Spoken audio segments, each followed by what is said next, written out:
আমাকে সুইটি, এতদিন তুমি আমাকে ডার্লিং বলে, আজকে আবুলের মা এখানে এইভাবে কথা বলছো কেন? দূর, হজ করে এসে কি মিথ্যা কথা বলা যায়?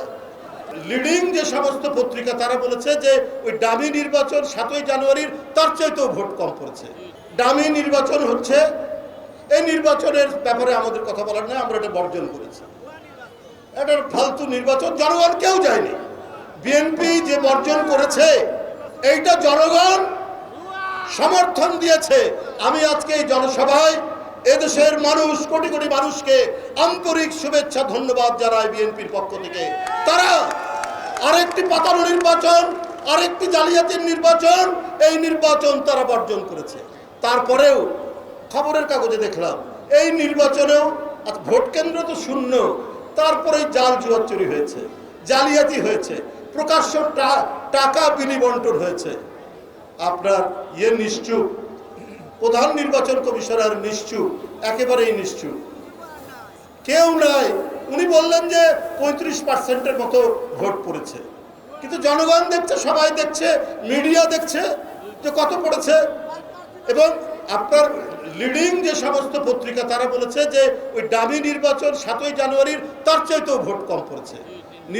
প্রধান নির্বাচন কমিশনার বলে দিলেন যে না, 35-36% ভোট পড়েছে। আবার একদিন পরেই বলছেন যে ধান কাটা চলছে, তো বড় ধান কাটা চলছে, এই কারণে একটু লোক কম হয়েছে, একটু লোক কম হয়েছে। এটা কিন্তু আবার ভাগ দিয়ে বলে দিয়েছেন। 1, 2, 3 ঢাকায় জমি জিতে নিন 100% ক্যাশব্যাক সহ 20 কোটি টাকার পুরস্কার। 7ই জানুয়ারির পরে 18ই জানুয়ারি বলেছে না না নির্বাচন, 7ই জানুয়ারি বললেন তো খুবই সুন্দর নির্বাচন, পিসফুল নির্বাচন। 18ই জানুয়ারি আবার বললেন যে খুব একটা অংশগ্রহণমূলক হয় না। তো একটা গল্প আমার মনে পড়লো, কালকে এই আলাল ভাই আমাকে এটা বললেন, আমি এটা না বলার লোভ সংবরণ করতে পারছি না। যে একজন ব্যক্তি চাকরি করেন, উনি প্রতিদিন বিকালে অফিস থেকে এসে বউকে খুব সুন্দরভাবে ডাকেন, হ্যাঁ ডার্লিং, হ্যাঁ সুইটি, এই বলে ডাকেন। এই বলে ডাকতে ডাকতে তারপরে হঠাৎ বয়স হয়েছে, রিটায়ার্ড করেছেন, হজ করে এসছে।